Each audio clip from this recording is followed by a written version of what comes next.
Hello there, Aquarius. My name's Frankie, and I'm a clairvoyant, clairaudient medium, and an empath. This reading's going to be for Aquarius for July of 2021. For everybody who's new out there, we pull 4 cards for the month. Use the bottom card on the deck for an overall view of the month, and we'll pull an angel card at the end of the reading to hopefully bring everything together for us. Now, I am an empath, so I have a weird speech pattern. I speak as if I'm you during the reading. I guess that makes all you Aquariuses named Frankie for the time of the reading. Now, look at your moon sign and your rising sign. You're going to get a more comprehensive view of the month, and I don't think the cards will basically go week by week. I think they will blend in and out throughout the month as an overall theme. Now, we have good words. They're presence, resilience, trust, play, and adventure. We have 2 cards that could be a little tough, but in the overall of it, I think what we need is rest and moving away from things, and I think that aren't suitable anymore. And I think this is a right time for us to be thinking about these things, or the movement forward, that kind of energy. I think it's going to be important to a lot of us to do like that and to think along those lines. Now, this is an excellent card on the bottom of the deck. We have the 3 of Cups energy and 3 of Cups, which a Capricorn just had it. It's like but they had the Ace and we don't to go with it.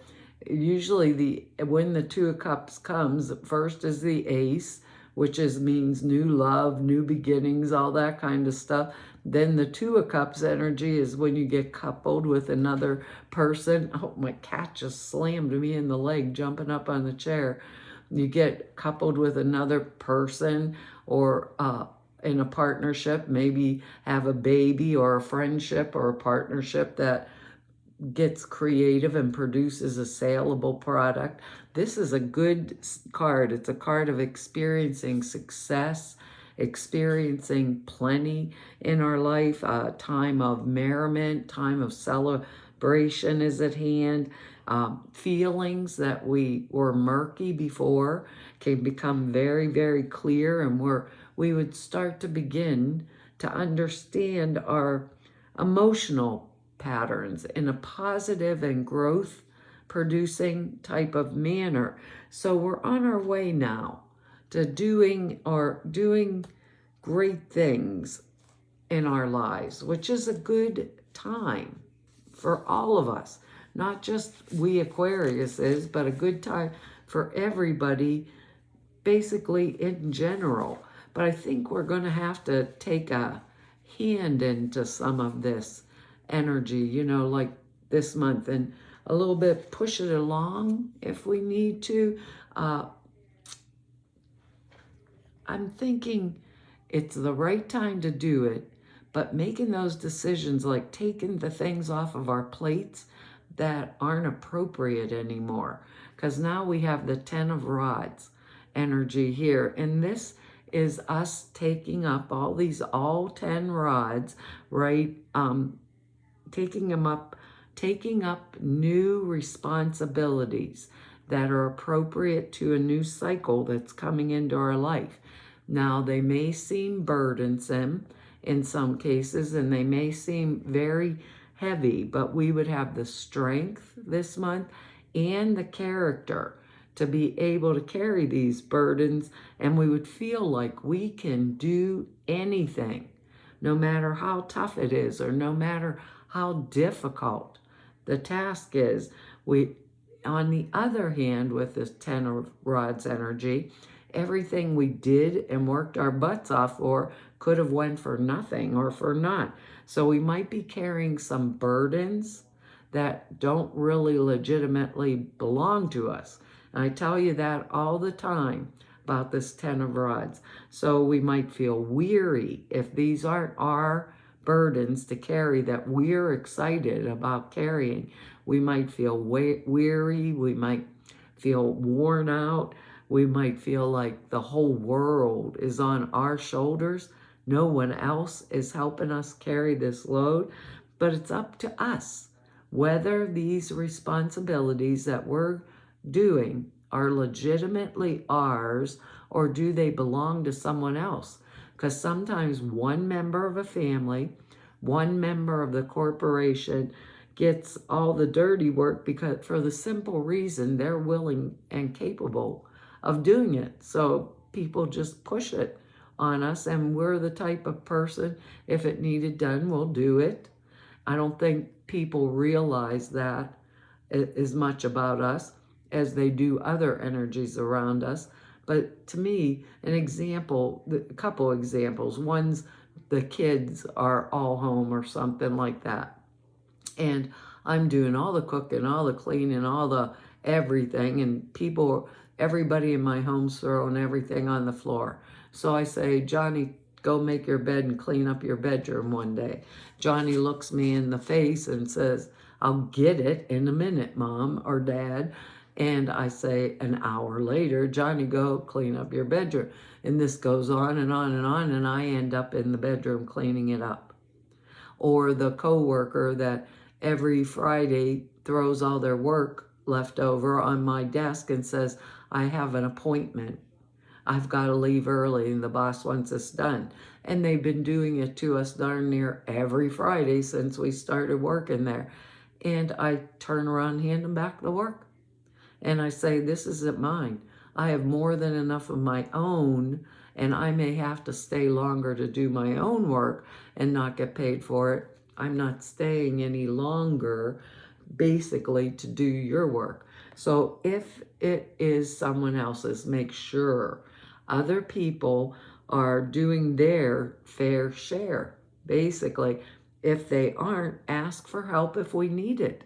And don't let pride stand in our way. And don't let that, oh no, I'll get to it when I get to it type of attitude come back at us. You know, there's certain things that we can say or do to basically, or if it was the child in question, withhold a treat from them or their allowance from them if they're not doing it in a timely manner, you know, or the coworker at work, if they're doing it repetitively over and over, maybe go to HR and say, Nancy, every Friday throws her work on my desk. I can't take doing anymore.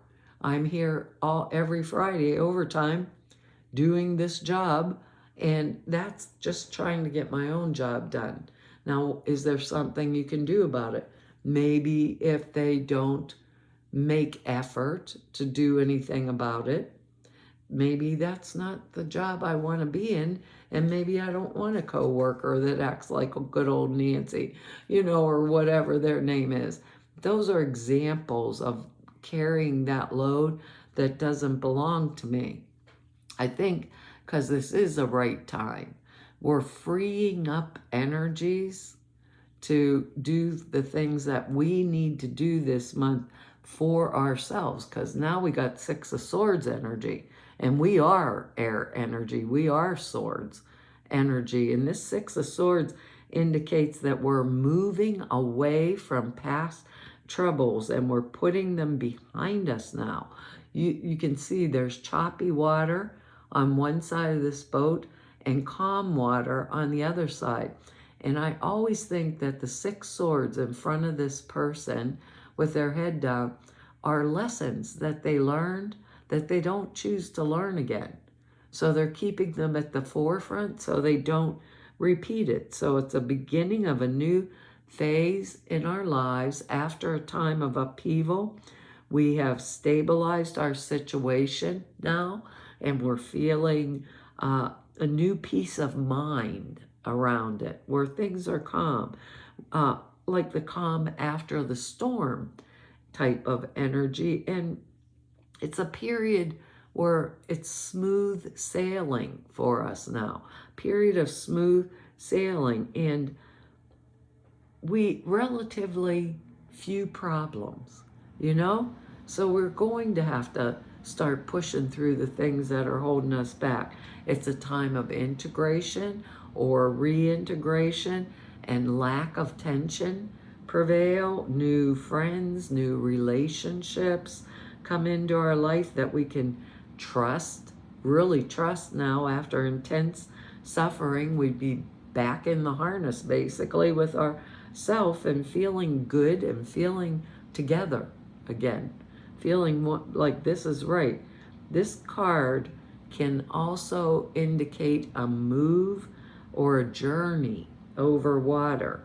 Destination is not known. It may be unknown totally to us, but luck would be on our side, and any change we make at this time is going to go extremely smoothly for us. And that is an excellent, when I think about it, if it's going to go extremely smoothly and we really need to make the change, this is the right, perfect time for us to be doing the changes that we need to do. Whoop, I'm picking up our last card instead of our next card here. Next, we have the Four of Cups. Remember, we have the 3, that's the celebration card. So the Four of Cups kind of represents a state of apathy. However, this might be necessary rest, right? After the hectic excitement of that 3 of Cups energy that comes right before it, and we got both of them. So it's a time to get away. It's a time to kind of get with ourselves and drift and dream for a while before going back into the daily grind. But I always see a warning in this card, rather, not in this cup, but in this card. I think the hand of God is coming out of the sky or the clouds and saying, I will give you anything, Aquarius. And this guy here has been sitting there so long, staring off into space. He doesn't know there's a hand of God coming out, doesn't know that there's 3 full cups beside him. He has dirty hair and he's growing ivy out his head. So think about it. Use it. It's a state, use it as a creative time. It's a state of withdrawing withdrawing our emotions from a situation or a person after intense emotional involvement. So we might need some space, like period. I need my space. You might need to be in which to be just me, where I don't have to live up to someone else's expectations of what they want. So it's the letdown that comes after the buildup. Basically, that 3 of Cups energy. When you got to face the daily grind, like the nitty-gritty of making a marriage work or a family run or all those kinds of everyday things, not out of the normal energy. It's that everyday chaos. So use the time creatively. Shut off the phone. Take some time. We deserve it. We got these 10 rods of heavy burden here. So take some time to ourselves to drift and dream and get ready to create for the next stage of our lives or the next phase of our lives, because this is the time. I keep hearing that in my head, because our next card here is a rough one. It's the Tower card.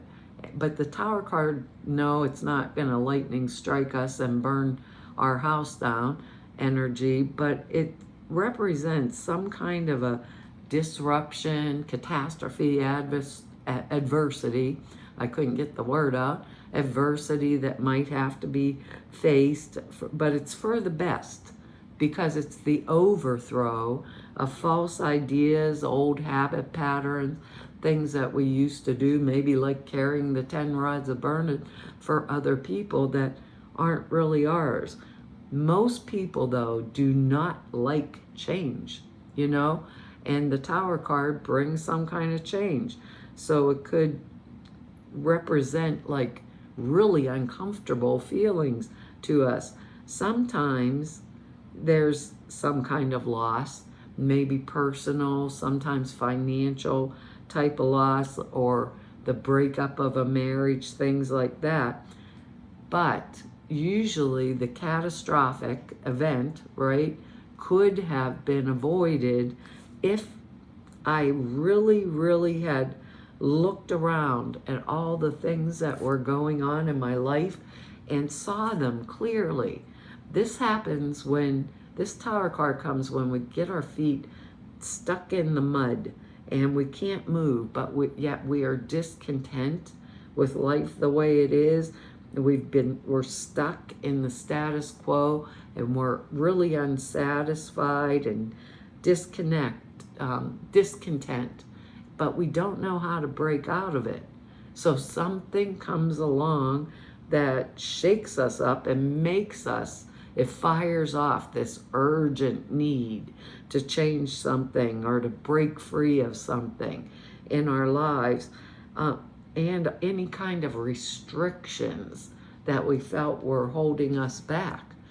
So I think that's what actually is going on, because I think this is our time. So we're basically going to shake our own selves out of this, and I don't think we're going to let much get in our way. Basically, it's like, this is what I want, this is what I am going for, and this is really what I'm going to do here, and it's the right way for me to go. That's the way I want to put it. I guess our angel card is perfect timing. We are going to do it, Aquarius. It says, now's the perfect moment for you to act on your inspiration. Can't get inspiration, right, unless we use this card, this Four of Cups card, like for in the creative process, versus I'm just going to stay in the hole forever, you know. The doors are open while you walk through them with us by your side. Don't delay or procrastinate, as all of the ingredients are ripe for your success. Everything, everyone is on your side, supporting you in your positive outcome. That's an excellent card to go with this reading. And I just opened the angel book up to the right page, which I never do. It says, the card means that you need to take certain steps before your prayers can be fully answered. The angels say that now is the perfect time to act. They will guide you along the way. Sometimes it's not so important how we approach the situation, but that we put energy, action, and intention into manifesting what we desire.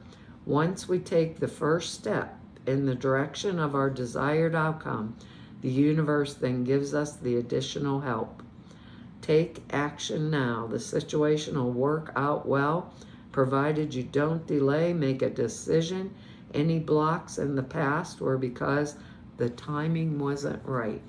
Well, Aquarius, that's our reading for this month. I want to tell you all, thank you for your likes, your shares, your subscribes, and your comments. I read each and every one of them, and I really appreciate them. If anybody wants to know more about me, or just go neb about me, or if you need an appointment with me, all the information to do that is in the About section below the screen over at the website. And over at the website are 2 short videos. One explains the prayer class I put out there for you, the other the sutras. Prayer class teaches how to format prayers, why you would do them the way you do, and the sutras are simple thought forms you put in a meditation.